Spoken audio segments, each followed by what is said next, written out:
Your voice matter. As you're saying, this is Alexander Cummings. Let me welcome the team on so we can have tonight conversation. Good evening, John and Yakoi. It's good. We're back here. We've been doing this for a little bit now. Good Hopefully, evening. Good evening. yeah. So I look forward to a conversation tonight with you all and the public. So we want everyone to get involved tonight. We want to have a conversation that everyone is involved.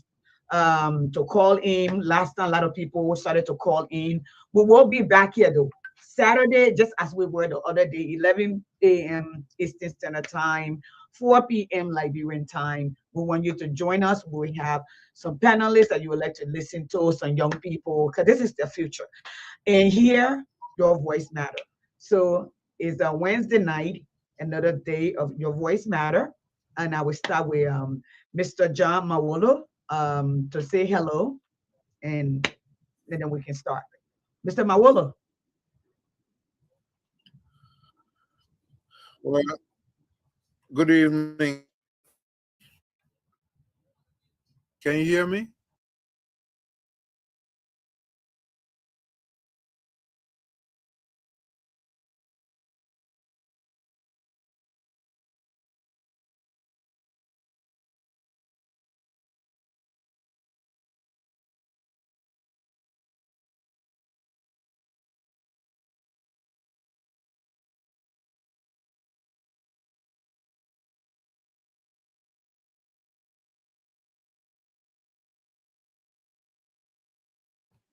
We can hear Yeah, we you. can hear you, John. Hold on. I don't know what's going. Hear me? We can Can hear you you, hear me? John. Yeah, Yes, we can hear you, Oh, John. good evening, everyone. It's good to be here once more this evening. We got on our minds, and it's a good place to get rid of some of what's on our mind to see how well we can make this world a better place. So thank you, Jan. Thank you, Yacindy, and I hope we can have a good discussion. Mr. Bowman, Yakwa Bowman. yeah. Thank you, yes, indeed. Thank you, John. Again, it's great to be back to bring some spirited conversation.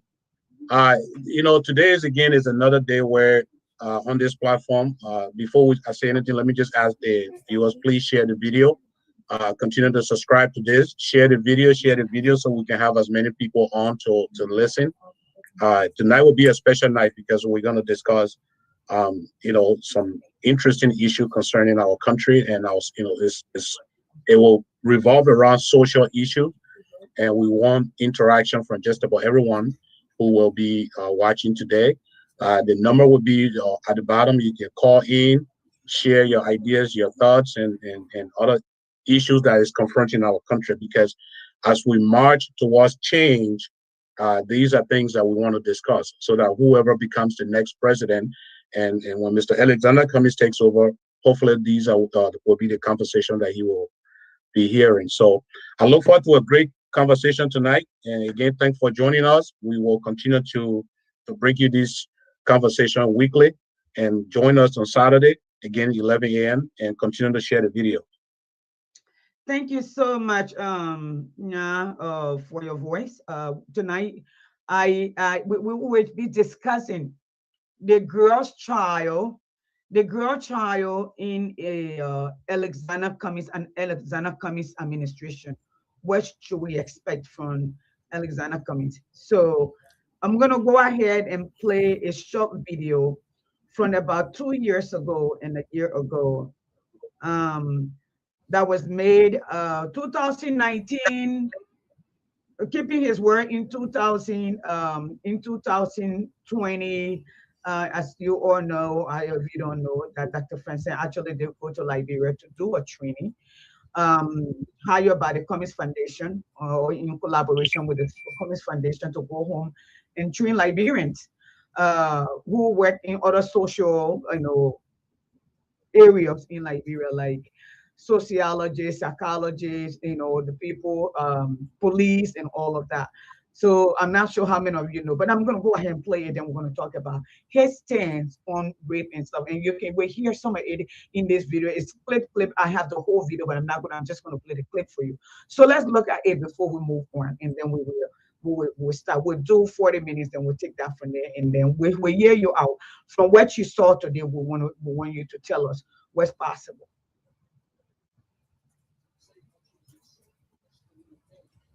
SGBV has been a major problem in Liberia for many years. Elise Cummings, the political leader of the Authority National Congress and the chairman, collaborated political party making an impact. The women of Liberia had a major women conference in the Americas. According to him, there are many problems women are faced with, but two is the discussion of that. Men should take responsibility because they are the verificators. There are many things we need to do to solve the sexual and gender-based violence issue, but I'll talk about two. One is we have to place the blame where it is, and the blame is mostly the men.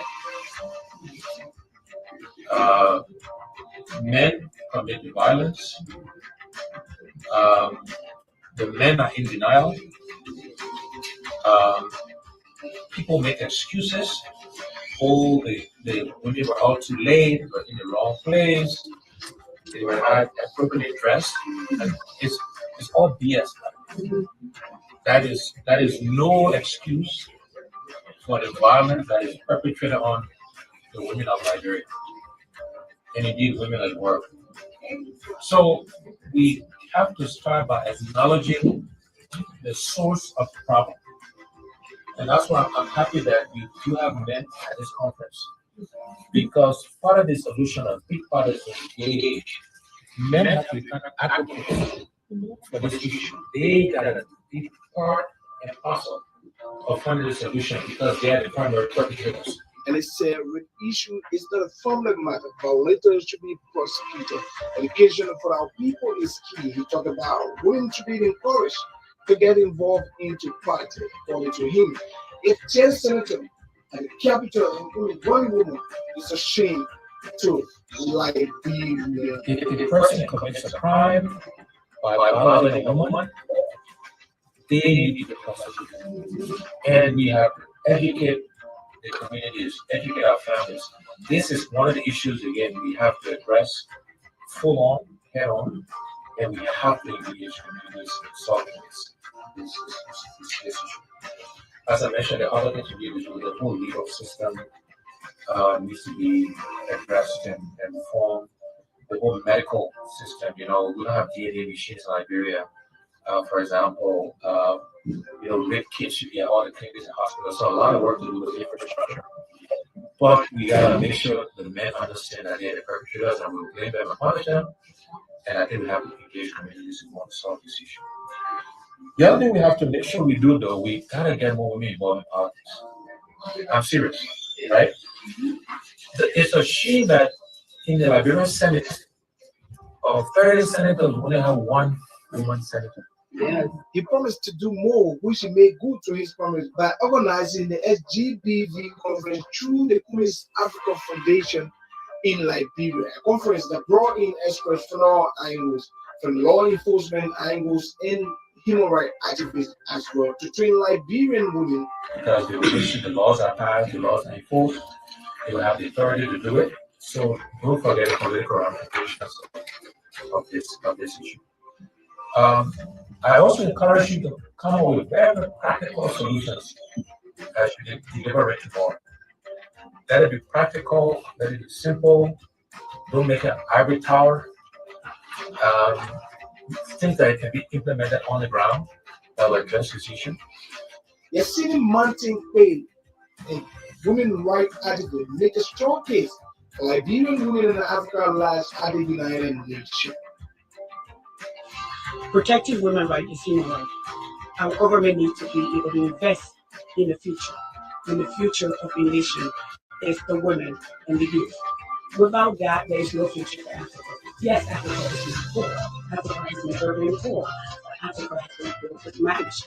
And we, as Africans around the world and the rest of the world, including the UN, have to be intentional in this.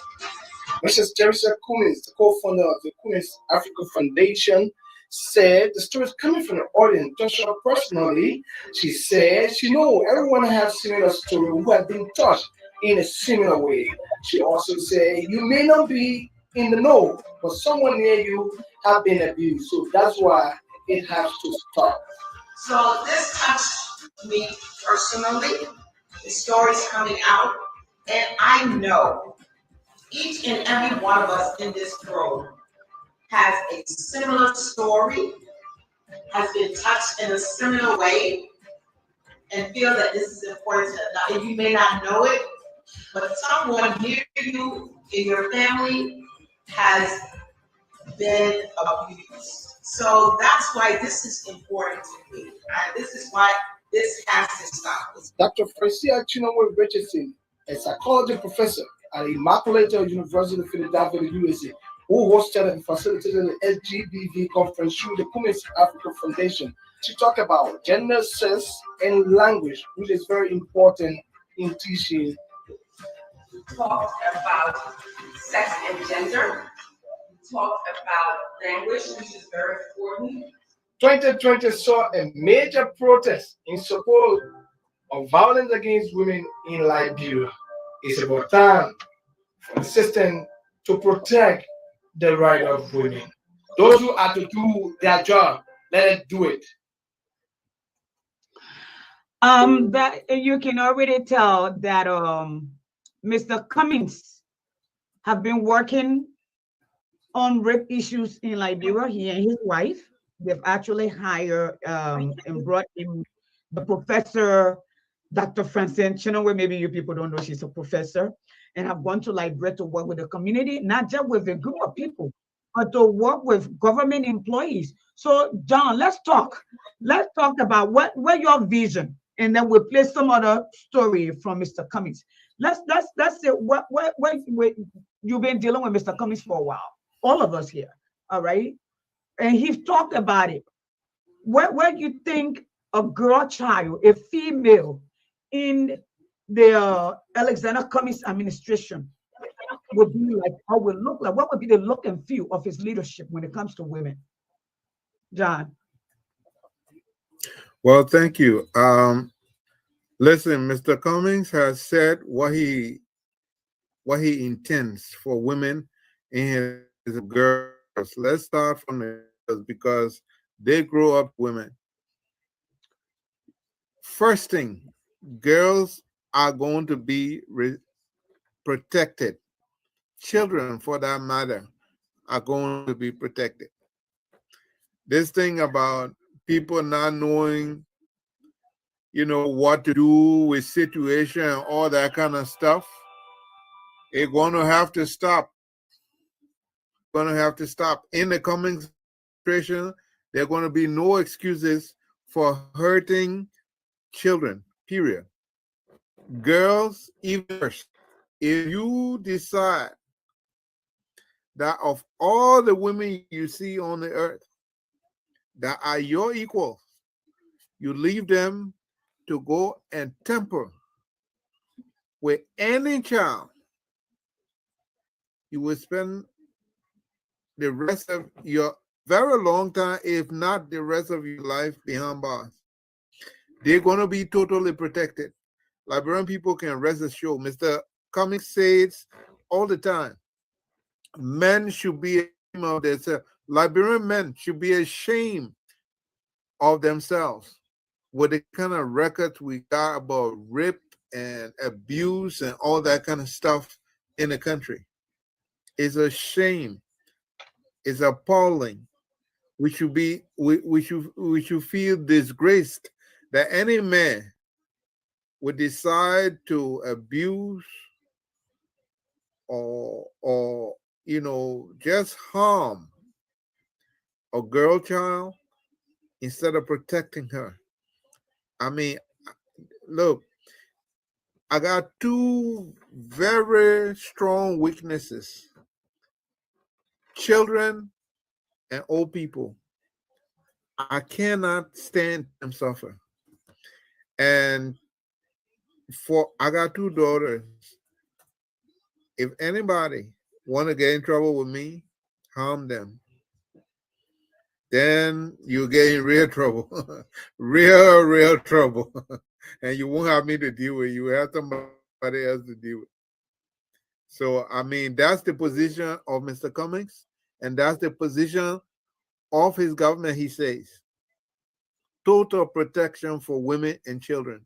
Total protection. They're going to be protected. In fact, he said cabinet will be 30% plus of women, if not 50%.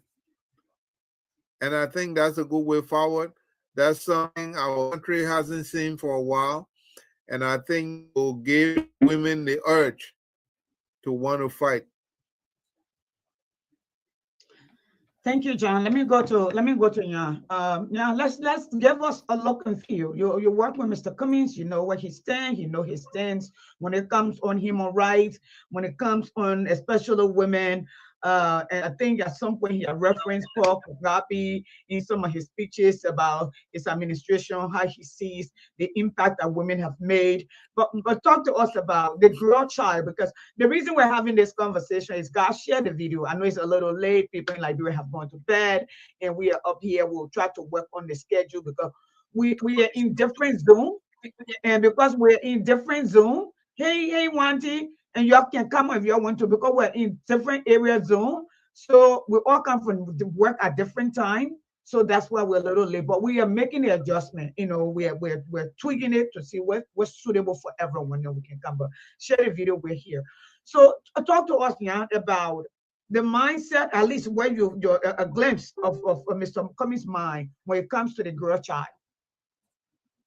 Yeah, look, thank you again. Good to be with John and good to be with the audience, as I said earlier. Let me again start by saying, yeah, thank you. You know, the video that we just watched, the power of that video, and thanks for being a participant. And thanks to Dr. Francine and you for at least working with Mr. Cummings to bring some of these things to light. I think what we saw in this video speaks of who Mr. Cummings is.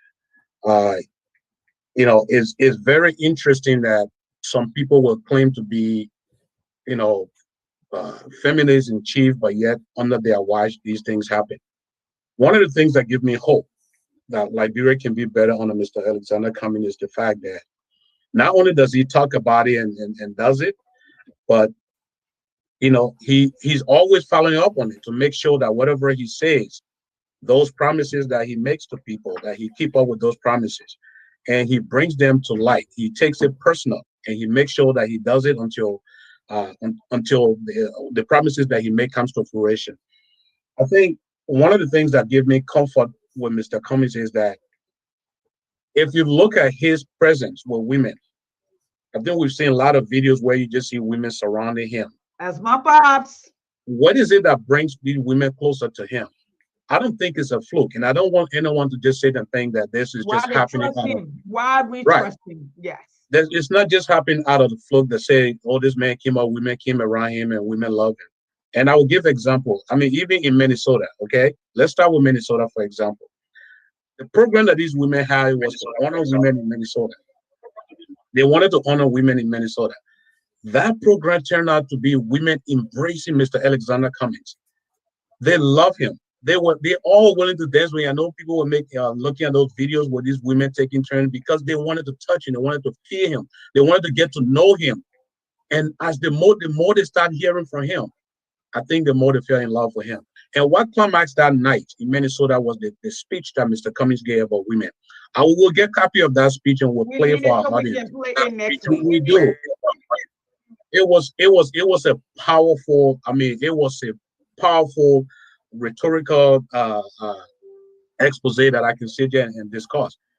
I mean, I just can't imagine how people took that night because everyone was on their feet dancing. And then, if you look at what happened at the Liberty Party headquarters, where he showed up to talk to women, and they're calling him our dad, you know, our incoming president. And then, if you look at all the other women auxiliaries around the place, there is something that is driving women towards Mr. Cummings.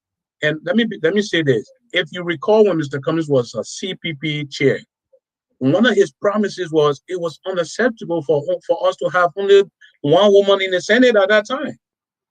He said it was not, it was, he said Liberians can do better. It was not right for Liberia to have one woman, and he made it his business that under his administration, he was going to bring women to the leadership of the CPP where they can win a seat themselves.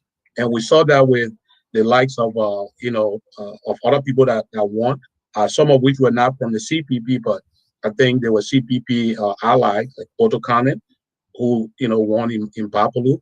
So Mr. Cummings has always put women at the forefront of everything that he does. And like you said earlier, yeah, he said he was going to ensure that women have a place in his administration, that they were going to form a huge part of his administration. So I think Liberians, when we look at what's happening to our young children, the way women are being abused, young girls are being abused, I think you need a leader who actually is not only going to say, I champion women cause, but someone who has actually shown that he can do it. And I have no doubt that with Mr. Cummings as the president of Liberia, I think the women issue will be significantly impacted and resolved. Thank you, yeah. Let me go back to John. Again, I'm sitting in, so now you can join me whenever you can have a two-way conversation, and I can recuse myself a little bit. I don't mind. I literally was hijacked today by Spoon because I was walking in from work. We were going back and forth. This particular gentleman, I didn't know much about him. I know he worked for one of the radio stations before the elections and got a job to go and be a diplomat. But my husband, I always tell people, my husband is not into Liberian politics, but we come from a very politically charged family. A lot of people don't know that. I chose to be an advocate, all right? And I always tell people that my brother was an advisor to the president of the Republic of Liberia. I still challenge him. I still challenge Madam Ellen Johnson Sirleaf. You know my stand. It does not matter. It's my family. I think where I see that Liberia stand, and I can't make excuses for her. Liberia is its own animal, and we have to find that leader, okay, that courageous leader that will say to heaven will hold my child, I will put my own child in jail. All right. Until we get that leader, this is where we stand. So I spoke. So when I asked my husband, the moment I said that, my husband gave me your whole profile. And I'm like, but you're not on Facebook. You don't, he said, I heard on the news because sometimes he listens to SoundCloud. The point I'm making here is you heard not today. And I don't believe, I think he was constrained to come to the public. I think if they pay attention to him and try to help his child, they would have settled it in Liberian way. But I said this is a child. My heart hurt, my heart. I was sitting in front of Spoon today. This is my first time on Spoon. Now, they reached out to me before, yes. Okay, they have. So they can say they don't ask, because even when they called and Dr. Fenton ended there, I talked to Tumali, I talked to all of them. I said, no, in my mouth, they might shut down their radio station. And you heard people call about that because I would speak my mind. All right. Dr. Fenton is more strategic. It's more, I am just a head-on, when they say head-on conclusion, I don't come here. So she had not more. That's the advocate mindset. Yeah, she's a more tactful person. Mine is that. So when I was on Spoon today, I literally was crying inside. My soul hurt. And you guys saw that. And your father, John, you just said that. Nyako, your father, you have a beautiful little girl. I am a grandmother of a 6-year-old. You're Sima Naila. Okay? You guys have Sima Naila. Beautiful little girl. She's 6 going to 7. She'll be 7 in 1 month. That's the kind of person we're talking about. What are you thinking, John? What are you thinking? What are you thinking? But before you come in, remember some children have gotten raped during the UP-led government. There were 3 Liberian children that were raped and video recorded by the Turkish people that were working in Liberia. And they got, and we, Dr. Francis, myself, and a lot of people protested against the appointment of Justin Nangbe, because Justin Nangbe was the lawyer that represented them. And he bailed them out. And he took them out and they escaped the country. Now, here's where I'm going with this. These young people, these people that raped their child were in Nigeria, have been in Nigeria. Before the Nigerian police could get to them, because apparently not were complaining and nobody was listening. So he took matters into his hand because the interview that I watched 2 days ago, it said he followed all of the protocols, the process, and then he reached out to the Nigerian police. That's how they came into. But they took these boys out of Nigeria and shipped them to Liberia. That's a correlation I'm trying to bring kind of comparable here. Taking criminals from Liberia, shipping them to the country without due diligence, without protecting our little girls. Taking a Liberian, somebody is playing a video, you can't, it's intercepting. So I'm gonna go back to John, and let me ask you, what your thoughts? John, let's talk about that. What's your thought? About the little girl. About today, not just the little girl, we get it. As a father, as a parent, as a male, what was your thought today just watching? I, I say I brought tears rolling down my cheek. And like I said, my greatest weakness is children and old people. I mean, yeah, what that guy explained, he a man than me. Because I couldn't, I could care less what was going to happen in the embassy. Liberian people are going to see the embassy on the news for a very negative. Listen, I cannot for the life of me see that happen. What's really going on in people's mind country anymore? What's really going on? I mean, what do you think of when you decide to do such to a baby like that? What evil? What more evil could come out of somebody? Look, God destroyed Sodom and Gomorrah for homosexuality. But this evil that's in Liberia, look, I'm surprised God hasn't done worse. I mean, that's I can't even describe what degree of evil that can be. How could you do that? How could anybody? Mr. Comment to the other day, and somebody was telling me that almost 80% of the people in Rivers are about 0 and 18 years old. What? You find babies that got babies. I mean, say you find 15-year-old that already got 2 children. What kind of country are we? What kind of country do we even think that the future of the country is dependent on the young people? That we would damage all the young people for selfish, crazy reasons? Morality has become normal. What kind of country do we have? And then they talk about Zogos. What kind of country is that? What evil? And then they got more churches than anything there. As the churches grow, so does evil. Look,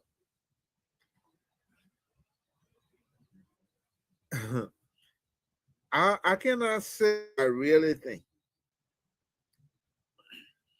but this evil, I heard about, and I think a couple of months or 3 somebody took razor. What? That's more than a monster. And I think that kind of person should die. I really think so. Those kind of people got no place among humanity if you can do such. I got no mercy. I can't even imagine what I wish for that kind of person. But you know what? that what thing Mr. Cummings want to do is to establish law and order. When you give the police the capacity and the capability to do their job, independent of interference, and hold them responsible, they will perform. And these kind of things I said before and I say again. When Mr. Cummings take over, what Liberia needs is an army of psychiatrists, sociologists, and social worker, because we got a country full of traumatized people that need treatment. It's sad, but that is more scary than any military or any war. Because the country, the future of the country is in the hands of sick people. Can you imagine? So what kind of country is that? I'm ashamed. I'm ashamed of the kind of news we got coming out of Liberia. I'm ashamed of the way our people have become. I, I'm a, I'm terrified of the wickedness that comes out of people. I mean, it seems to me like they got monsters passing the street. I look, I am just broken to hear what happened today. I mean, tears came running down my eyes. If I had $1 million today, I will organize a group of women to establish a fund to fight against this thing, Liberia. Anybody found raping anybody, sodomizing anybody, they will spend the rest of their lives hard labor prison. Human rights people and myself will have to deal with that. They will do hard labor for the rest of their life. I don't care if you were 12-year-old when it happened, you will go to jail. Because whatever brought it is who you are. And that's wickedness. That's wickedness to the highest point. I cannot even stand to think about it. But he a better man than me. I can say that. That guy is a better man than me. Because if it were me, it will be the police doing, not me. And that's, I cannot find no place in my heart to accept that. There's no way I can think about any good in that instant. No way. That's beyond barbarism.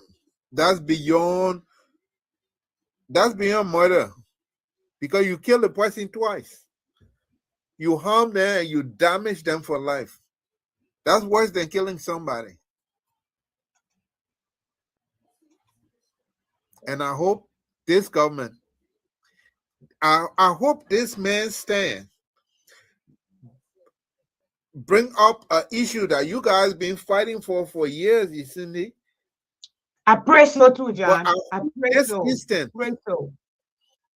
I hope this Pray instance so. will be the starting point for a fight against this nonsense in that country and against this evil that is prevailing in our nation. I also think, yeah, people, the CEO on Spoon, the whole Spoon family, I heard the compassion and the madness and the frustration in Ben Savage somebody voice gotta today. be a monster to not feel Yeah, compassion for that. yeah, Somebody gotta be a monster. right. Right. So I think there come a time in a life that people get to join in the fight. It's a pleasant. It's not a good thing, but I'm glad that they are there. I listened to Keith when Keith said, I don't care about political party. This is about human being. I'm a father, and I want this ambassador removed. I want these people brought to justice. Yes, yes. John, finish your thought. Let's get another a view from Yahweh, please. Yes, Look, my thing is that the thing has become so pervasive in the society that it has become normal. yes, This is not the yes, first thing people are hearing about this thing. yep, That's what they do. It yep, have made the children to believe that's the only way they can live. yep, yep, Women selling their children to I mean, somebody walking in your house to sleep with your child and the person older than you. yep. I mean, True. and people find that to be normal and telling you, but times are rough, times are hard. Right. I will eat rock. I will eat rocks before that happened. You know, but I don't know. It would take a drastic, serious, constant, high intensity pressure to stop these people from doing it because Yes, evil has consumed them. And yep. until you break that evil in them, they will fight it. And look, if nobody wants to fight that, I'm in that fight. I'll be the first to put my hands up And John, before we because go the to Nya, children are the future. yeah, before we go to Nya, this is the 3-year-old child that last year I was want to see ripped that thing, Yasini, please. and razor cut. I don't, Look at this baby. Look at her feet. Look I how don't little want to see this that thing. I child can't is. even Okay, stand to see it before. okay. I want to. That's the baby that was ripped. That caused and the president 3 days ripped, 3 days protest, and the president came out. And not only did that happen, there were over 900 in 3 months cases that were reported. Just know about 60% of rape cases in Liberia is not reported.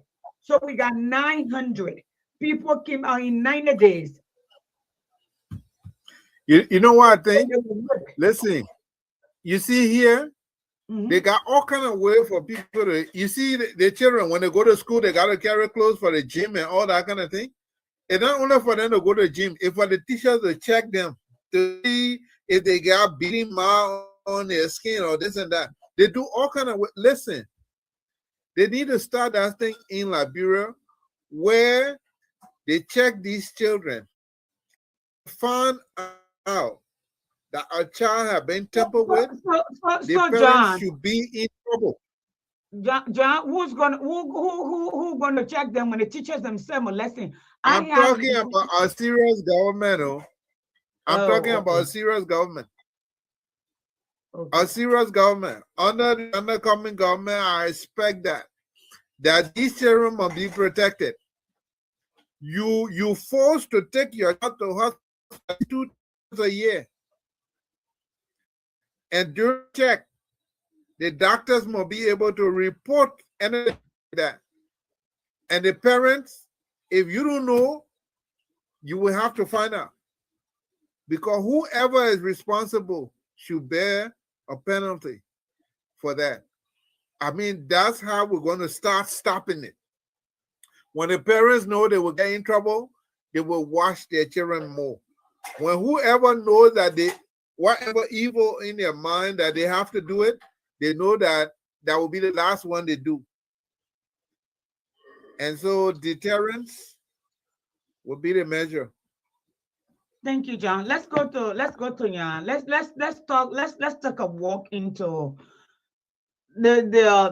some of you have dealt with Mr. Cummings so too long and know where he stands. Let's talk about. I know you talk about security. You talk about women being protected. You talk about the involvement of women into politics, so they can own their own voice, so they can be voices at the table. Now let's talk about what you think he's going to do differently, and why would we believe that he's going to do differently? He's a man. He's a Liberian. Okay, what separates him? How can we? What guarantees do we have? Someone may ask. Yeah. Yeah, yeah. look, before I even answer that question, let me share John's sentiments here. I think John spoke well. He laid it all out, and rightfully so, because look, this whole thing is a travesty. It's a tragedy for Liberia. It's despicable. It's disgusting to look at a young child, to look at that child. And as a father of an 8-year-old girl, it brings tears. And again, let me just say kudos. I know we are on a whole different platform, but kudos to those that were on Spoon Network today for trying to highlight this. And I think every media institution, every media practitioner should also get involved in this kind of case too. Because the only way that we can do it, we start to shame people who actually do this thing. Public shame. I think it will bring some attention to this. So I think every news media, every media out there, whatever you are, you need to get involved. You need to carry this story. Let this story continue to let this continue to burn in the minds of the public so that they can conscientize themselves and hopefully roll into action. Because quiet you is no longer the way forward. If you look at a government that tells people or that goes after a person like Jethro Harris because he posted something and said that's a lie, but they send a whole troop of police officers to arrest him just because he posted some video that said the government said was a lie on them about the dead body. Yep. But you have that government sending troops, right? Sending troops of people to arrest that one boy. Yeah. But yet you have a grave, of very egregious crimes like this, graphic in nature, evil, disgusting. But yet the government is telling us, sorry, I got to interrupt a little bit. A 7-year-old, or 3-year-old, a 3-year-old in Babalu. They didn't say anybody. We, Dr. Francine, myself, send the money, okay, from her project, my project, to go for Rosa to get on the back, to take money to the old lady, the grandmother, to bring the child for Nisua, to take the child to the hospital. And I see Nisua Livingstone to carry the child to the hospital for them to treat that child. I have a video recording of that baby crying to me how she was hurting. Do you know what trauma that caused me? I said, hear that child. I said, hear that child crying for how she hurt. A baby, 3-year-old. Somebody took a razor blade and joined her both parts together. No police went nowhere. In fact, Peace Corps wanted to go pick up the woman and carry security to the woman. We have to come live. The woman have to call me to go live for the Liberian women to raise their voice for them to stand down. An 8-year-old boy was raped in Nima County. That one under the UP-led government. They killed an 8-year-old, about 38-year-old, almost 40-year-old boy. And they planted last year, 72nd police station, police depot. A 15 or 16-year-old little girl went to complain about harassment. The police grabbed the little girl in the police station while the other police people watched and raped her to the point that child could not walk. She went to the hospital. The hospital said they can't treat her because the man didn't have money. We have to send money. This is Liberia. I'm telling you a true story. And then the community started shaming that little girl. We had to ask the parents, and the parents have to tell that little girl and send her to the enter to go live there. She been traumatized, she been raped, what do you call it, victimized by her community. Somebody just said here, I think not John, they've done it so much that they have made it now the norm. Okay, here is an 8-year-old. This one now from the last administration. Okay, go ahead, John. I just wanted to bring Liberian people the story because this is how long some of us have been doing this. Thank you. So when we have a government, look, first of all, we have to look at the responsibility of a government. Why do you institute a government? The reason you institute a government is not only to defend the country, but also to look out for the well-being, which also includes that defense, to look out for the well-being of the citizen. So if we look at what's happening in Liberia now, you think we are proud to say our government is looking out for the well-being of our citizens? No. We can't make that argument because we're seeing these young children. Again, this is just a layer of the problems that we have in Liberia. It's so tragic that one does not know where to start. Yeah. And One of the saddest stories that I heard today, and again, I will keep saying it, kudos to you guys that were on Spoon today. One of the saddest stories that I heard today from the father. And again, if this does not make anyone to vomit, he said when he came to Liberia, he went to a bar to rest. He Yep. just wanted to take a drink and just relax in the bar to get these things off his mind. And while he's sitting there trying to recollect his mind to think about something completely different, walked in one of the perpetrator who raped his daughter. Yep. Imagine you sitting there watching a man who viciously, savagely, out of savageness, raped your daughter. And you're trying to put this thing behind your mind and get some night and just calm your mind.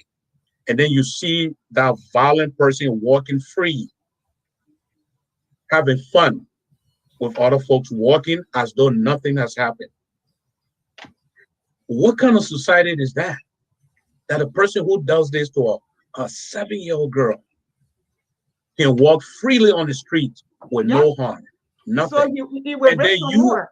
you as a traumatized father, you saw this, your daughter is in agony, is in pain.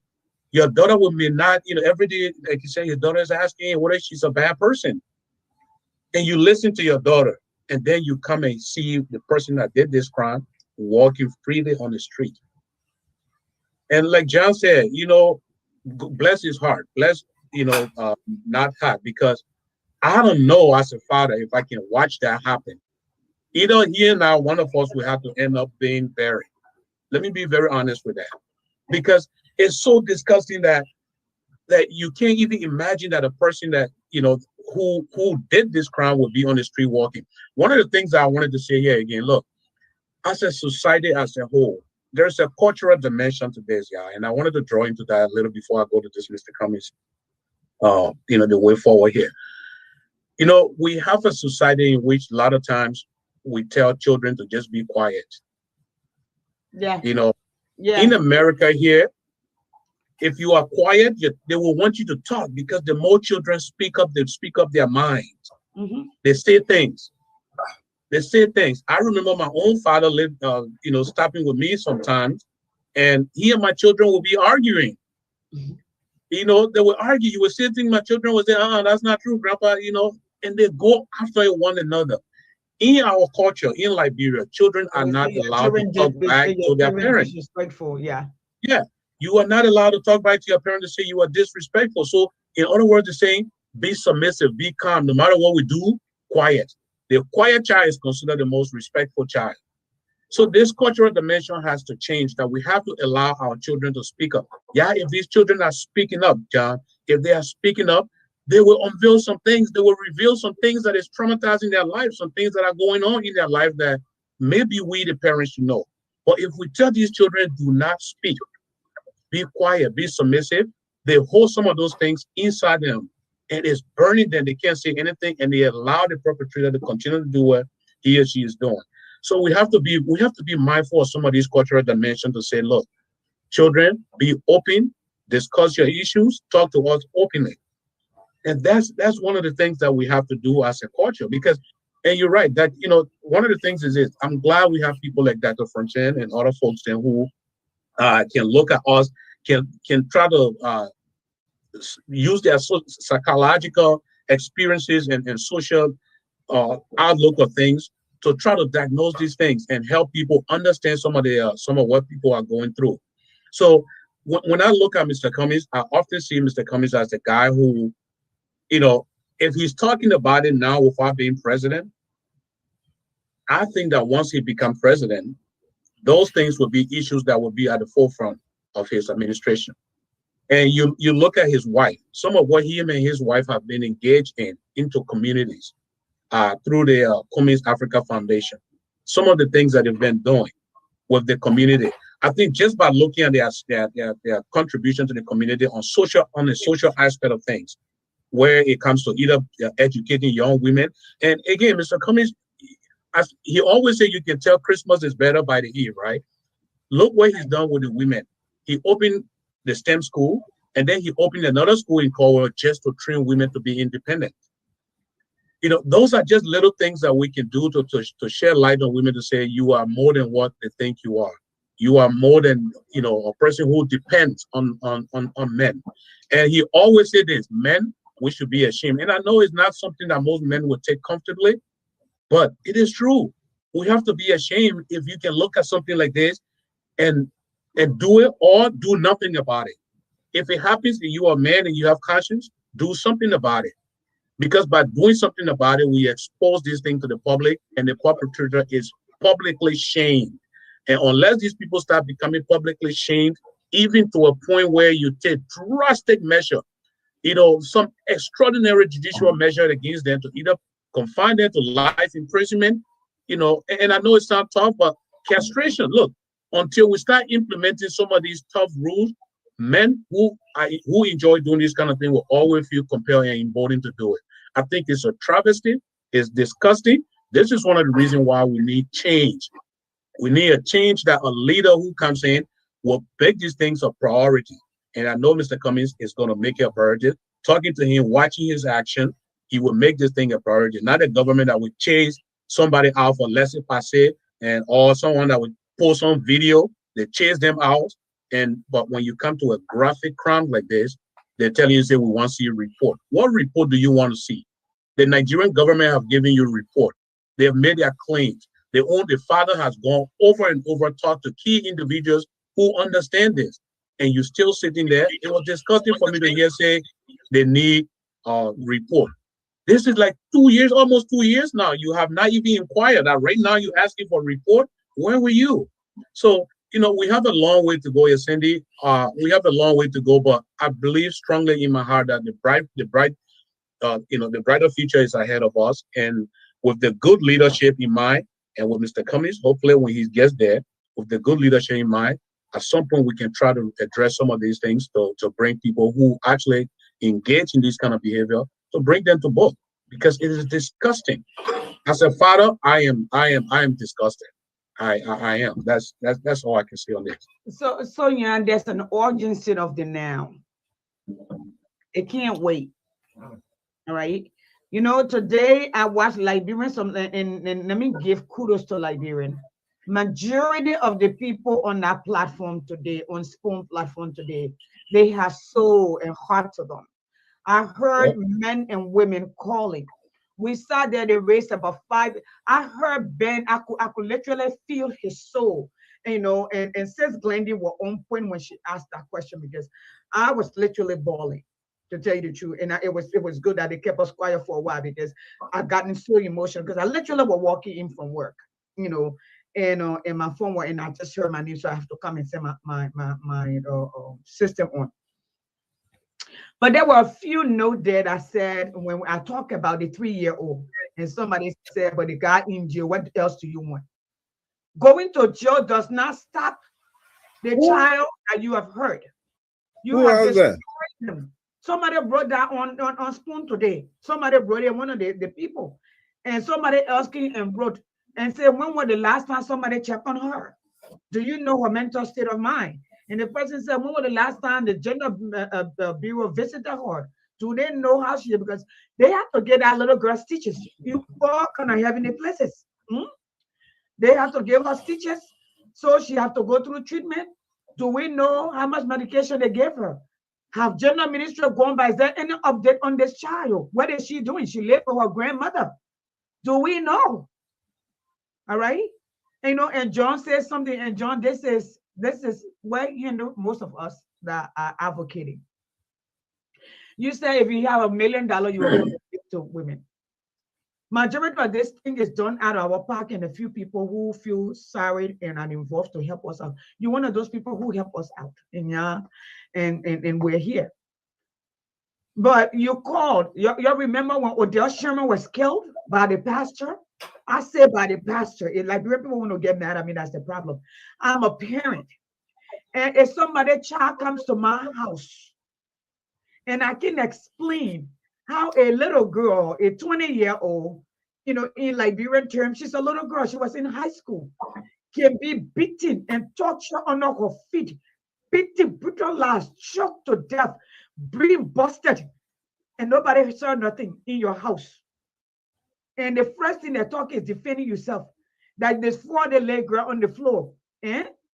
And I got a recording for his daughter. I got a recording for him. I still have it. But that's the last case I'm going to fight till I die. Okay? And this man, the first thing he does, this girl is gasping for air because his daughter said she was still alive. But you're calling all the community doers to see that you didn't touch her, but she's dying. And then you wasted all the valuable time. By the time they got her to the hospital, she was dead. But people are telling me he didn't kill her. In America, there's something called negligence. In the real world, where people work, they call it negligence. And then it's also in your house. So who came to your house? And the story was not correct. She fell down in the club, but then she ended up falling down in your house on the floor.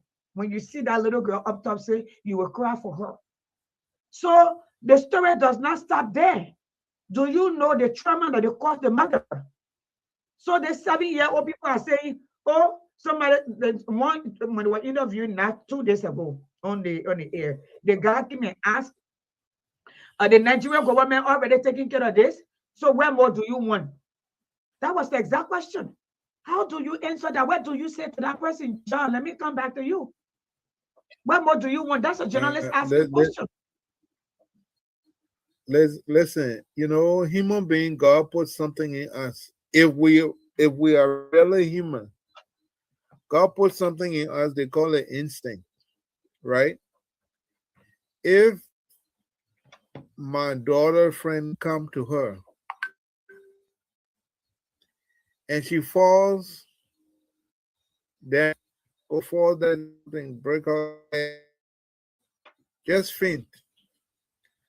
Nothing in me going to say, oh, if you go pick that child up, they're going to sue you. That is not my question at that moment. As the only parent, thing in me at that point is to pick that child up and make sure I can get help for them. Whether it's to put them in my car and take them to the hospital immediately, or to keep them alive until the ambulance comes. But what's going to happen to me will be the least thing I'm going to think about at that point. For somebody to be sitting down while a child is dying and worrying about who you look, those things are poor excuses. The same thing, these people that Snow sitting down there talking about they want here from the other side. What they're trying to do is trying to find out the best way they can come up. I take my hat off to this guy for standing up for his child. I think he took too long. He should have done this in a few months afterwards. Look, he gave the government enough chance. I know they're going to fire him from his job. They're going to do that. But listen, this guy will be all right. But that, look, this thing here is so disgusting. It's so disgusting. And some of these traditions in that country need to stop. I knew one guy. He said he started working for his wife's mother when she was in her stomach. He started toting wood for the woman and brushing her phone, telling her that if that pregnancy you guys are good, then she will be my wife. If you man enough to be cutting people's farm and toting wood, you want to marry the baby that somebody pregnant with? And he and that woman got 10 children. What kind of abuse is that? What kind of culture, tradition? I don't want to know. I don't want to know. It need to stop. It need to stop. That's mental slavery. It need to stop. I don't have understanding for those kind of things. If your tradition don't bother people's life, fine. But if it's going to damage somebody like that, what you want that person to do? The person never had a chance to make a choice.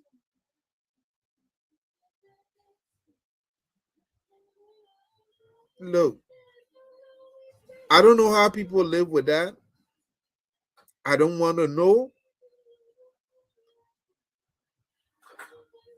But God knows the heart He put in some of us.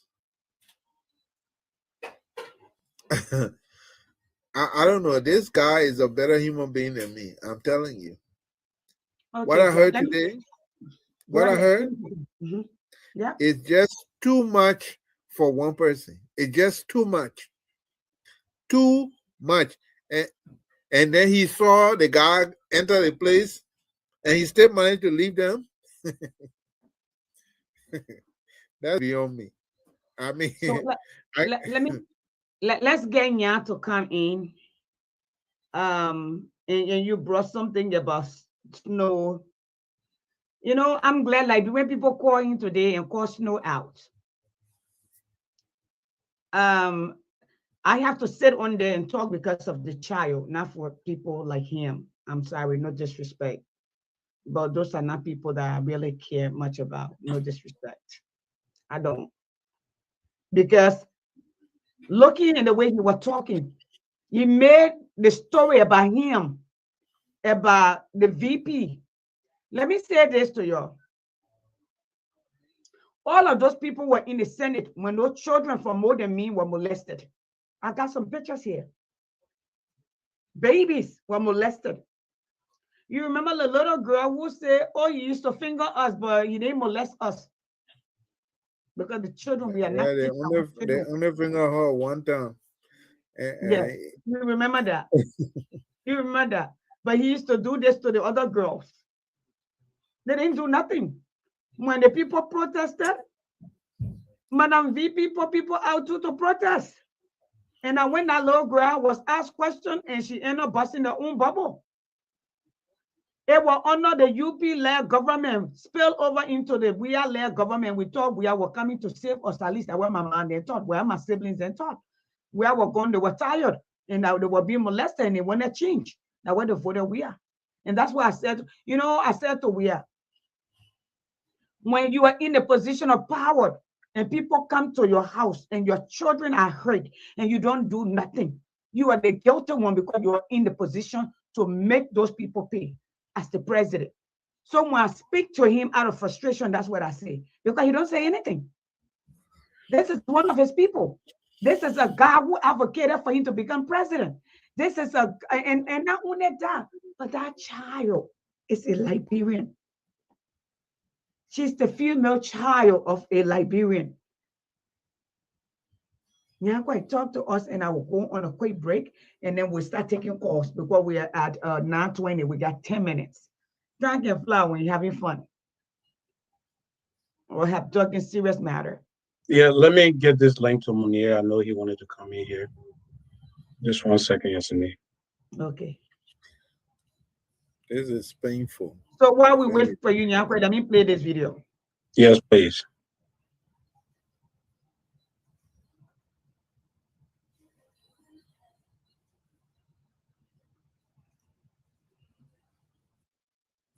Dana Cummings. And I want to work with honest men and women to change Liberia for the better. I want to open the doors of governance to all capable persons. I want to use the collective brain power of all of our men and women. I want to build a nation of self-sufficiency. I want to build an environment that thrives on and promotes a vibrant Liberian private sector. I want to ensure that we are a nation where education is key in all of our national development priorities. I want to create and nurture a development agenda that ensures our young people have jobs when they graduate from school. I want to create an environment where our women have access to equal opportunities in every aspect of our society. I want to promote a system that uses our country's natural resources for the benefit of all. I want to see our country flourish beyond our wildest imagination. We are capable of doing it if we work together. We may not all agree all of the time, but we can set aside our differences and work towards charting a new course without the infighting, backbiting, and backstabbing. Whether you're a member of the ANC, ALP, LP, or UP, we must channel our support for individual candidates into championing our collective objective, defeating the Weir administration in the 2023 presidential and legislative elections, and ushering in a governance more prepared, more capable, more experienced, more skilled, and more honest men and women. With your help, we can move Liberia to being a better country. I thank you. God bless you and God bless Liberia. Nyankwe, we're back. Yeah, thank you, Cindy. Yeah, I listened to everything that we've been saying here. You know, we have a nation that we have to start thinking in ways that we will reflect our makeup. Why do I say this? Liberia is supposed to be a land of freedom, liberty. And Liberia is supposed to be a Christian nation, they say. Are we living by those values? And the derailing of these values, of these principles for which we were founded, as we deviate from these things gradually, these kind of attitude become the norms. Like John was saying, we become norm to it. We are immune to it. It seems like normal thing for us to do. And therefore, when someone dies, it's no longer a big issue. When someone is rich, we yell about it for a few days and we forget. And I will hope that this little girl, why it's true that her name will be in the news and she will be stigmatized for generation to come, I would pray that she will become the face of change in Liberia. Yes. That her story will lead to the change that will bring about because of this kind of behavior. I would sincerely pray that she will draw strength from within her to continue the fight, because her involvement, her voice, no matter how many years from now, her voice will speak louder than anything else because she lived it. She's a direct victim. I can just imagine what she's thinking now. I know she's young, and people say, oh, she's young, and her father says she needs teddy bears. She needs this and she needs these things to forget about it. But there is no way that you can forget about this kind of pain, no matter how young you are. You're not too young when you're 7 years old now. Yep. She will remember that. Yep. She will live with this kind of trauma, and she will always look at herself, even when she think about the future men that she's going to marry. Yep. Her engagement with that man, how that man would touch her in certain places, how that man would even try to do certain things. Even if the man is not being malicious as the other the rapper was, it will still reflect, and she will start to think about these things, and her behavior will change. So she is forever traumatized by that. She's going to have that reflection every time she moves. And not only this will she have these reflections, but the stigma that is going to be on her. Imagine a little girl. Children tease in school. Let's be very honest with that. Children tease in school. Children will bully her in school. People will look at her and try to make fun of her because of what happened, even though it was not at her own will. She was taking disadvantage. She was taken advantage of. So, you know, so this little girl has been destroyed for life. But the good thing that God has for everyone is there's always a second chance, and with God on her side. And today again, I was so impressed with the output of support from Liberia. In 5 minutes, you guys' voice on Spoon today did well. In less than 5 minutes, Spoon announced that they have raised almost $5,000. For this little girl in less than 5 minutes. And even as we were leaving, the funds were still coming in. Look, I think it comes to a point where Liberia is now saying we will get involved with our resources. And this is where I go with this conversation, because look, during the ANC convention in Charlotte, one of the messages that were put out there by the guest speaker, the keynote speaker, Mr. Collins, Wilmer Collins, one of the things he said, use your resources, use your finances to make impact, to make change in Liberia. The output of support for that little girl today And I urge all Liberians, let us use our money, let us use our resources to shame this government, to call people out. If this man does not have money to sue these people, let's rally, let's help him.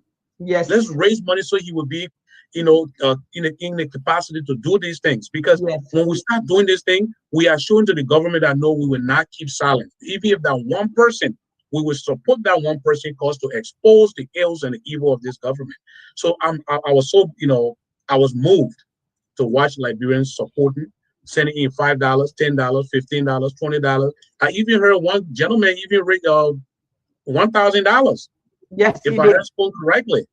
He said the guy give $1,000. Yeah, So, I pray that that man is wherever he got that money from, multiply twofold, because it is this kind of generosity that you think about. You say, we have to do this. Liberians have to take the lead. They have to get involved.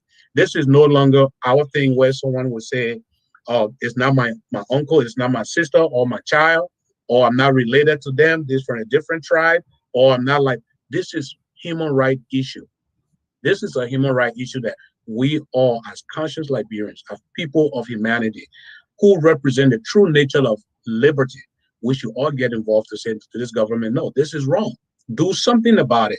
And again, I want to take my hat off to Spoon, who prays and the family, and also vowed that they were going to bring these people back again to continue to put this thing out there for people to hear it, because it's completely disgusting. We can't let this thing go undercover, because if we let one go, guess what? Those who engage in this kind of act will say, okay, the last one let go. It will embolden them to continue to do these things. Unless we engage in this public shaming and drastic action, whatever the crime is, no matter how vicious the crime, the penalty should be, let's impose on these guys so that the next person will think twice before they do it. Castrate them. I don't care. Castrate them, because they're not using whatever they have for good purpose anyways. So do something to bring them to that and get them in a position where they themselves will live with the pain, so they know what the victim is feeling. It is disgusting. Thank you, Yana. Thank you. Wow, that was powerful. I do have Dr. Bullet on the phone. ADB on the phone. He's a psych. Would like to contribute. Mr. Bullet, welcome. Dr. Bullet, welcome to Your Voice Matter. Yes, your voice do matter. We're talking about the baby that was raped in Nigeria, who parents apparently it does not matter. We are all this, what do you call it? JF Kennedy said, when they see racists, it lifts all of the ship, right? Unquote, second quote, Alexander Cummings. So this is where we are as Liberian. It may be not today, but it could be me tomorrow, it could be my niece tomorrow, it could be my grandchild tomorrow. So we have to look at, what's your thought, Dr. Bully? Thank you. I will call you my Uma, so I'll call you my Uma. Yeah, I'm your Uma. Go ahead. Yes. First of all, I don't know what was the title, but you always like to bring the title, bring it up. But again, I want to reference the Liberian people, first of all, recognize them. I also want to recognize the Liberian here as the most important, as the most beautiful women, the most beautiful women on earth. As I always say,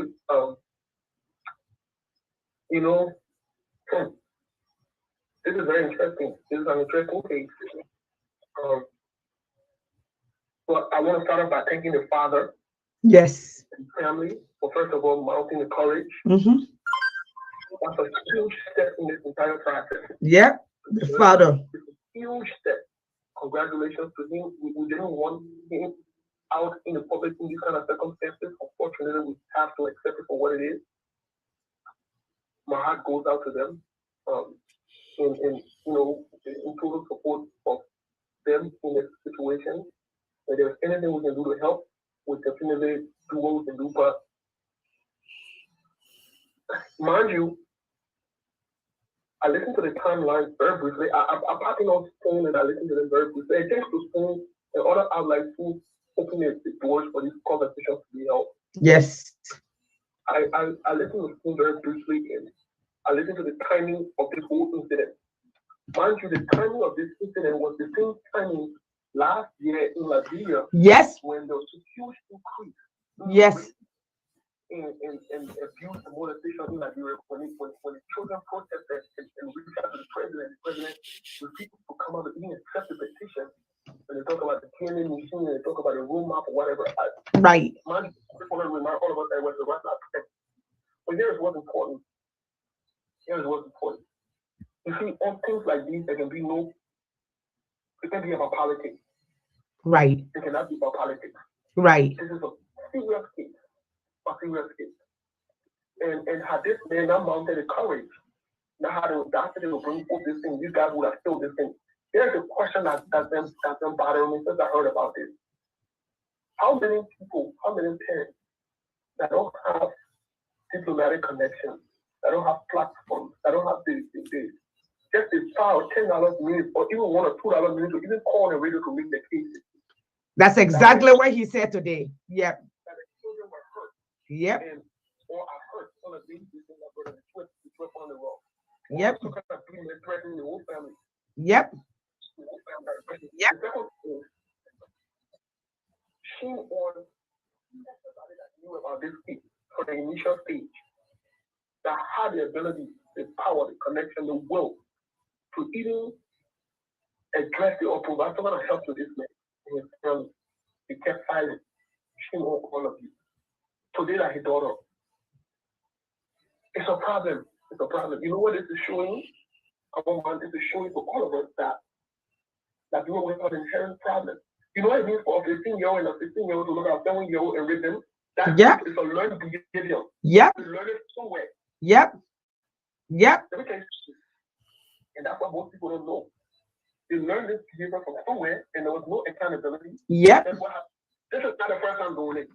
I can bet on this line that this and Glenda said it today. Yep. This is not the first time.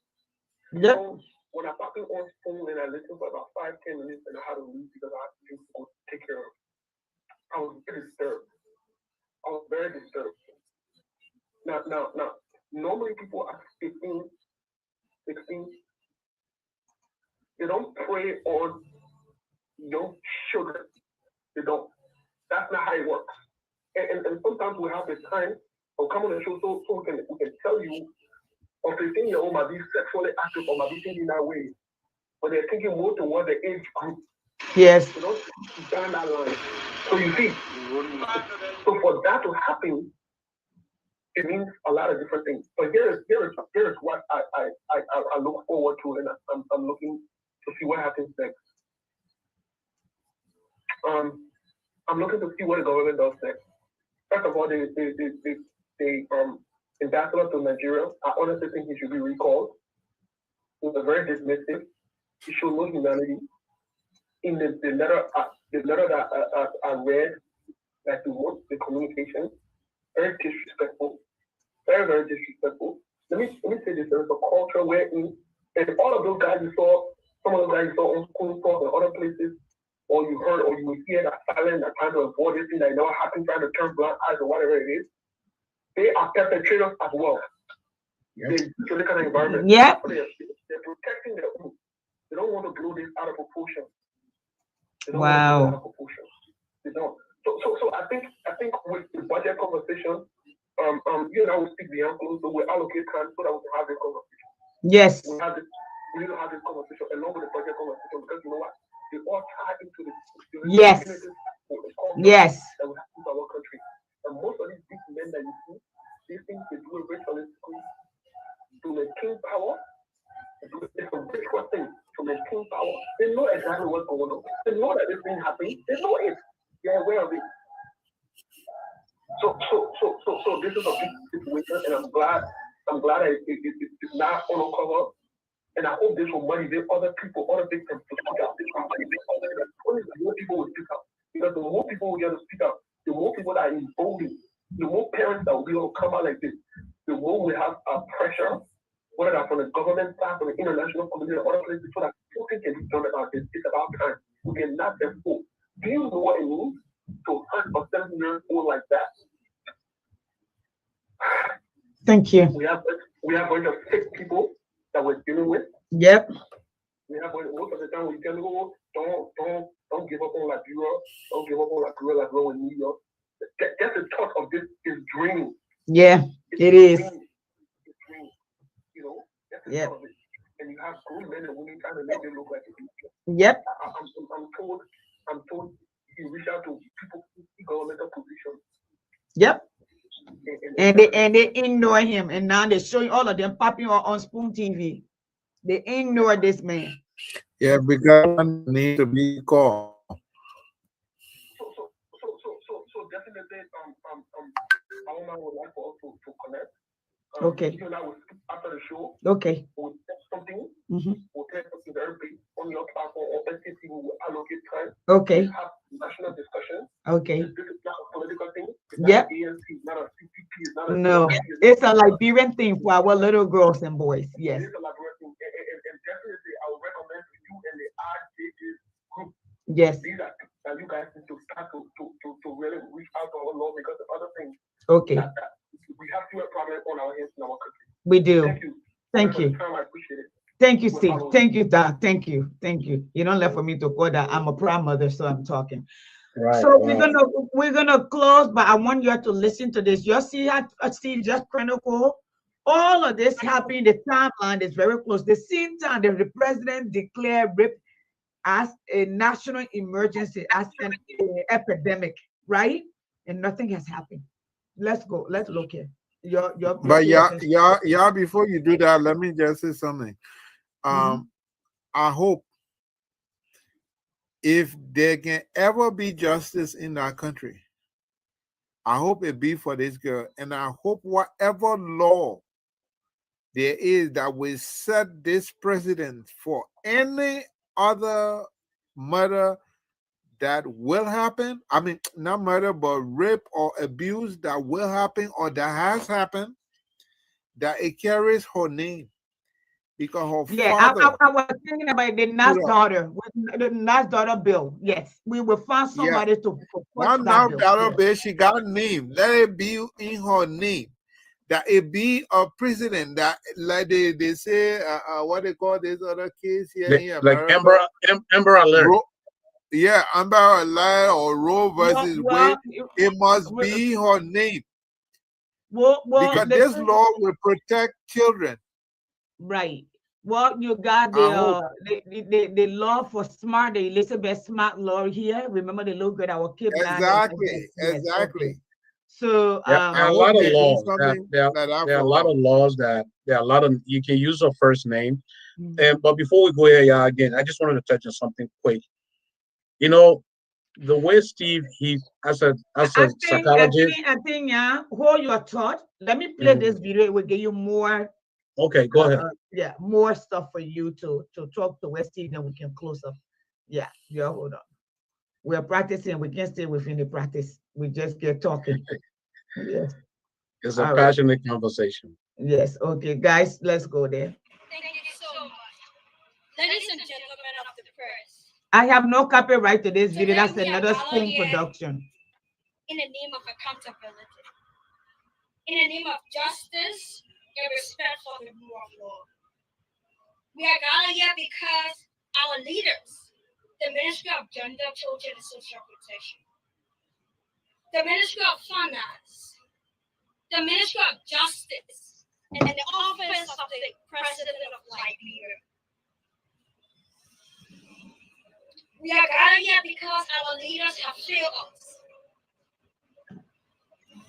They have failed to live up to the promises that was made on September 11, 2020. On September 11, the President of Liberia declared rape as a national crisis due to the drastic increase in the number of sexual abuse cases. The President Action Team, as the result of a 3-day national protest staged by the Affiliation of Women and Children Rights Advocates in Liberia, and followed by a national conference on sexual gender-based violence. In his address to the nation, the President of Liberia announced about the appointment of a special prosecutor for rape, the establishment of a national sex offender registry, the National Sexual Gender-Based Violence Task Force, and an initial $2 million to the fight against rape. Almost 1 year later, What happened to the promises that our president made on September 11, 2020? He promised that his administration will spare no effort in ensuring that rape and sexual gender-based violence pandemic shrunk in this country is curtailed. With sadness and disappointment in the government, we have realized that not a dollar was allocated in the 2021 special national budget to fight rape in Liberia, which was personally initiated by His Excellency. The President, the legislature, the Ministry of Gender, their action to defund the fight against rape project is a blow to the fight against sexual gender-based violence in Liberia. They have failed the children and women of this country. They have failed the thousands of victims and survivors of sexual gender-based violence. The President promised us that his administration will fight rape until the end. He promised that millions of dollars will be invested in the fight. We are not sorry, but the President asked us to declare rape as a national emergency, and later the Ministry of Gender asked us to deliberately refuse to accept money in the national special budget. We call it was just a nebula. It's sad, but the President's action was all performative, just for the media. Well, we believe they have fooled us. But today we say enough is enough. We want accountability, we want the actions, and we want concrete actions to be taken against rape. We want the legislature to allocate funding for the fight against rape in this country. We can declare rape as a national emergency and refuse to fund it. That's unacceptable. This legislature, the President of Liberia office, and the Ministry of Gender must do the right thing. They must live up to their promises. When you promise your people something, you must deliver it. When you say we will fight rape, you must make the resources available in the national budget. We can't keep waiting for donors or international partners to fight rape for us.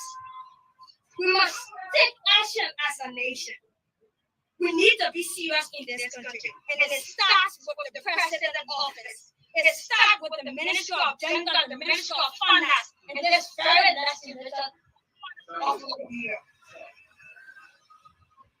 For too long, our leaders have misrepresented us. They failed to provide due diligence. They failed to ensure justice for the victims and survivors of rape in this country. Our citizens lack funding. Babies are being raped. In fact, since the beginning of this year, the Ministry of Gender has not given a clear report on the status of sexual gender-based violence in this country. We want data on rape. But most importantly today, we want accountability. The same statement that our president made and said that this country was fight rape. To our leaders, how long do you want us to wait before you take action? How long do you want us to wait before you take the fight against rape seriously? Maybe because none of your daughters, your sons, or family members are personally affected by sexual abuse. Recently, this very legislature distributed over $1 million among themselves in the name of developing their individual districts. But they couldn't ensure a dime for the fight against rape. Not even a dollar was allocated for our daughters and babies that are being sexually abused. We want to use this medium to say to our honorable president, Mr. President, please live up to your promises.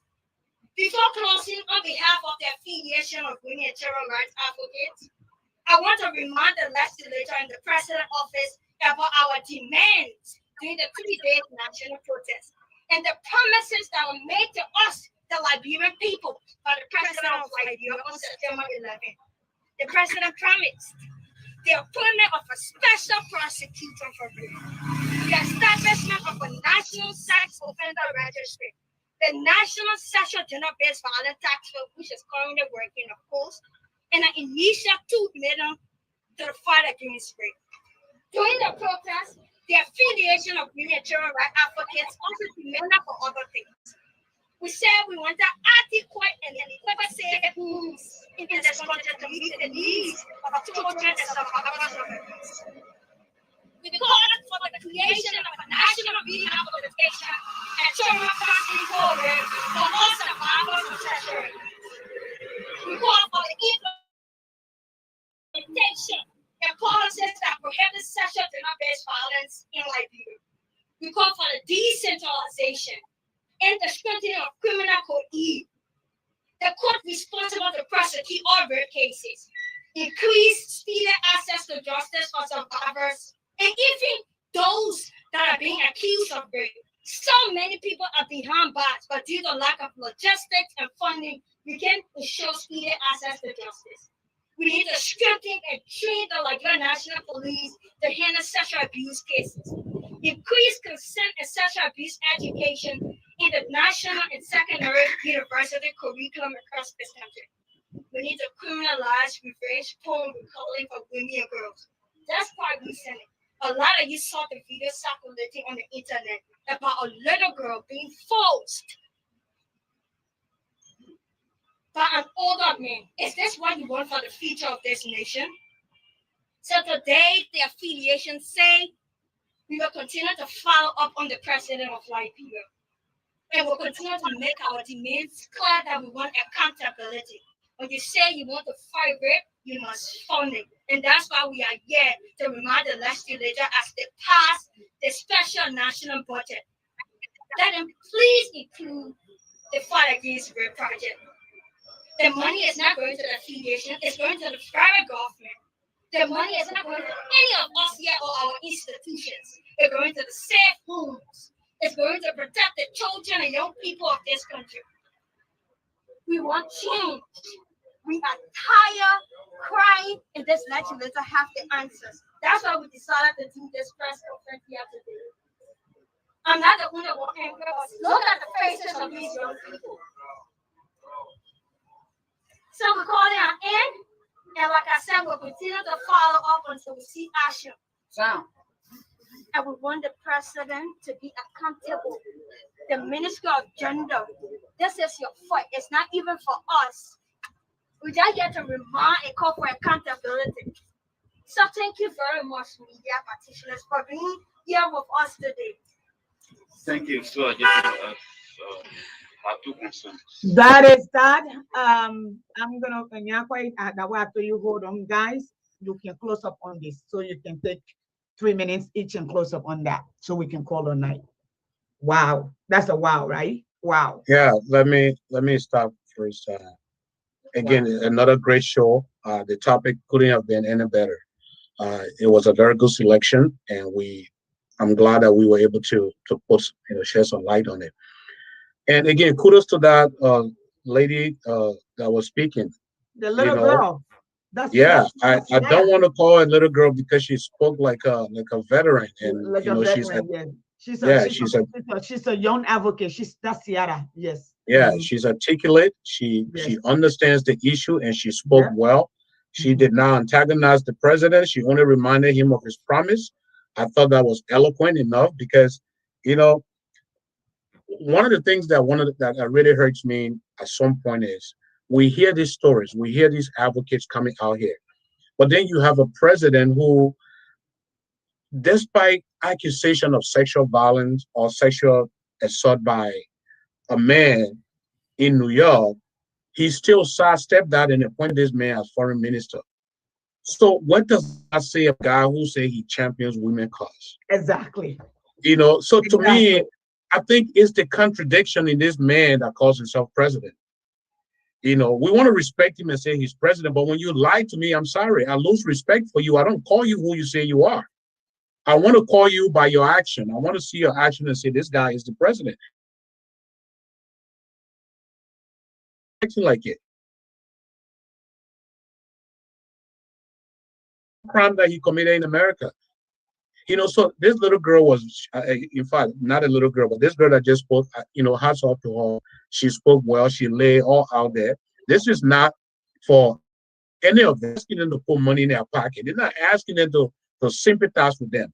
They're only asking the government to do what is right to protect the young ones, the vulnerable ones, the kids that have been always abused. This is all they're asking for. And I think Liberians will get to understand these things as we continue to talk about it more. And for our viewers, again, continue to subscribe to this video.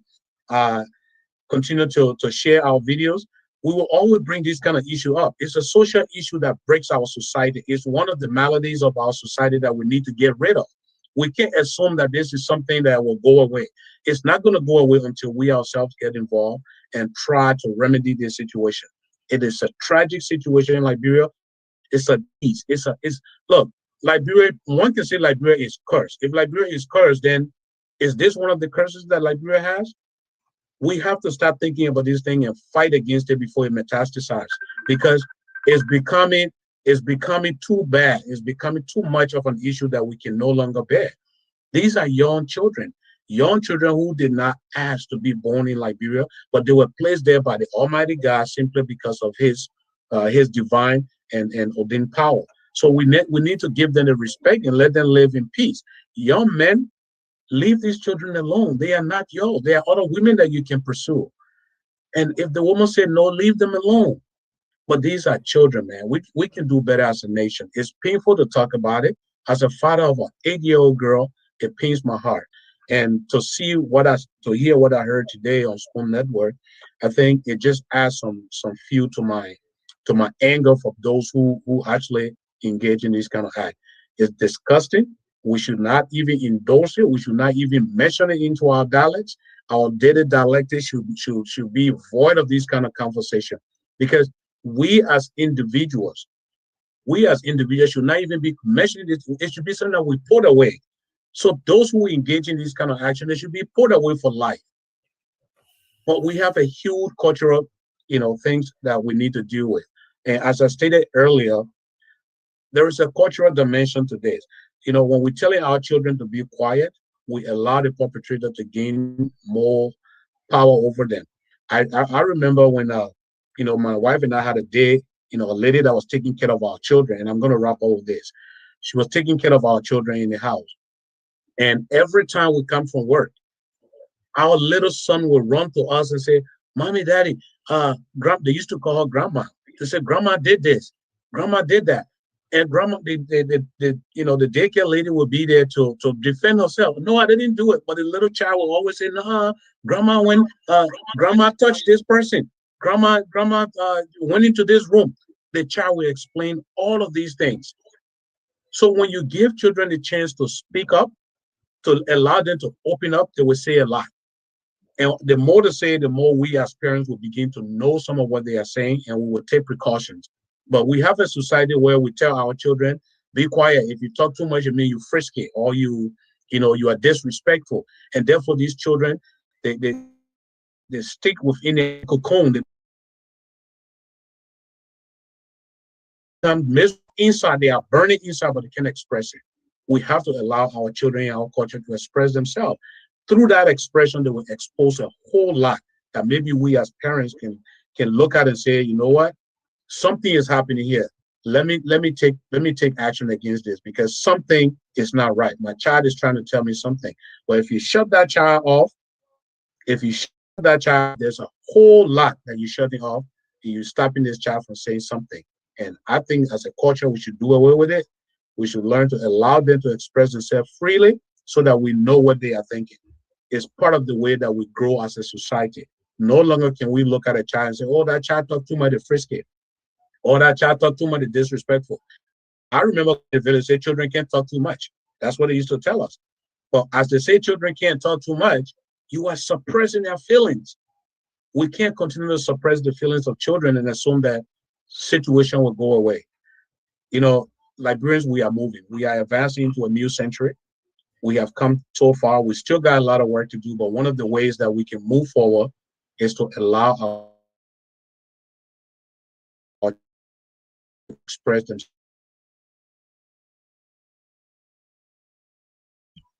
Thank you. Thank you. Okay. John, your turn. Well, listen, I want to thank you all for this subject matter today. That's something that's very dear to my heart.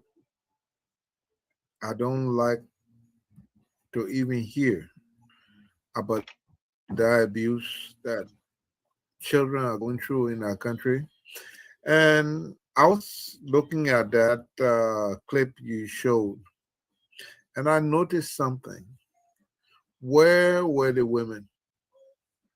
Where were the That little adults? girl, that little girl, voicing what they should be voicing, and they were not there.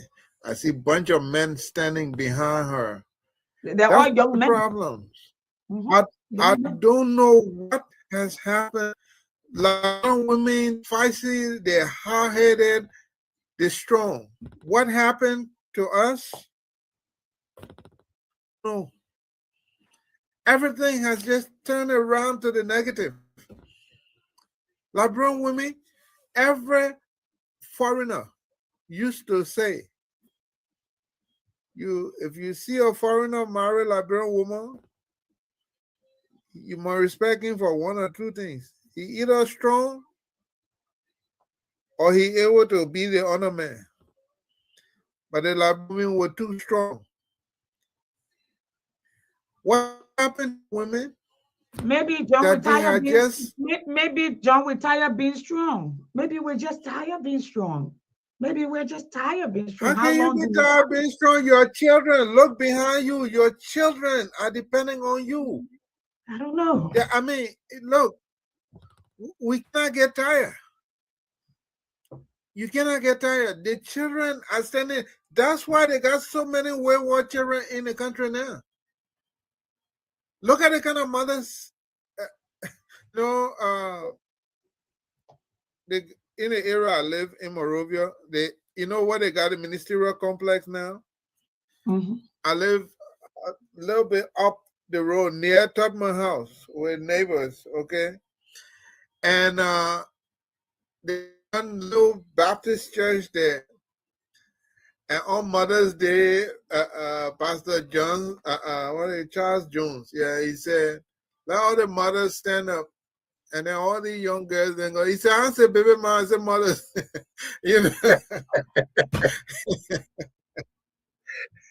you know, listen, we got to have a sane country. But to have a sane country, the people got to be sane. And this thing that we encourage, I mean, mothers have accepted that their children will just prostitute just because they want to live. Come on. Come on. One of my friends left from here. He was supposed to spend a month in Liberia. He came back after 2 weeks. He said, I can't stand that country.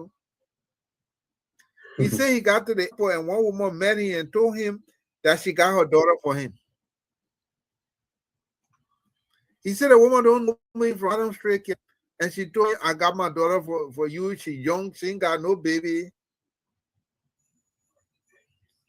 Said he said these people sick, something wrong with them.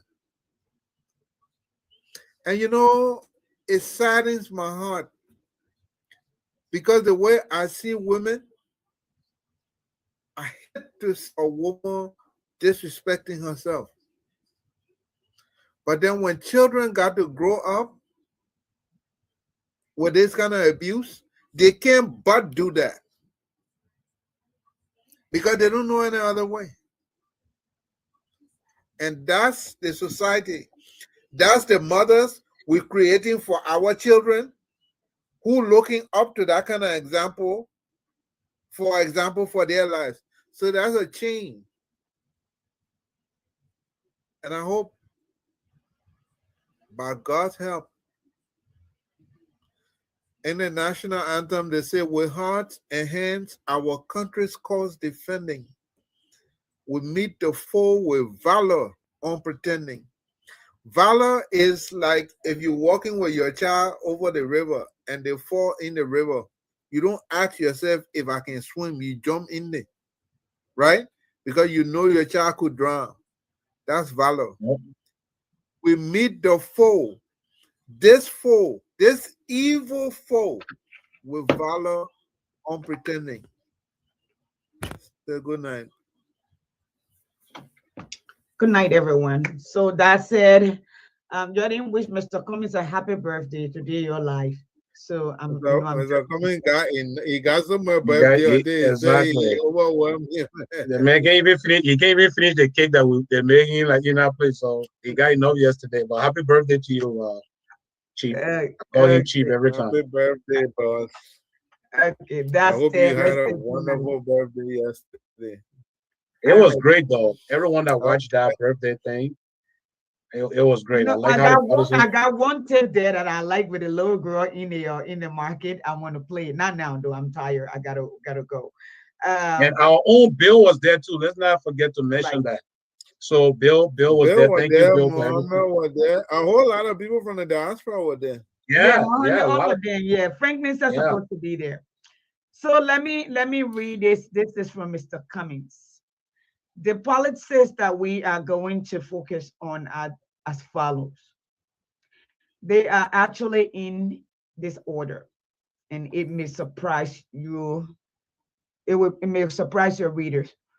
One area we want to focus on is what we called the hearts and mind. To do some work to really engage Liberia in the transformation of Liberia. We are not electing a savior, but rather we Liberia are the saviors. We are the saviors that we're looking for. Alexander B. Cummings. It's not so how you call it. So that's folks. That is Mr. Cummings' thought. We have to build Liberia together. Liberia must change, just as John and Nyan just said. All hands on deck. We got to stand up. We got to speak up. No, that particular line, the bottom of that reminds me of Obama's speech. We are the future we are waiting for, or we are the time. Something he said to that. Future, we are the change that we seek. We are the change that we're waiting for. So that's why he we are the change we've been waiting for. For change will not come if we wait for some other person or for some other time. We are the change. So when he said we are the savior, I think it kind of goes along with that. We are the savior. No one will, the savior. We will be the savior of Liberia. So I think it's a call to, it's a clarion call to Liberians that says, hey, we are the one that will live this. Let's do this together. We can do it. So I think it's powerful. It's a powerful blend. Okay, so we're gonna close up. We're gonna say good night to y'all. Let's go. Good night, yes, Nyan. Good night, John. Here we go. Good night, everyone. Love you guys, and look forward to Saturday. Remember, Saturday morning will be here. It will be epic. Watch out for what will be happening. There we go. Good night, everyone. We got a special guest for you too. All right. We're ready. We're ready.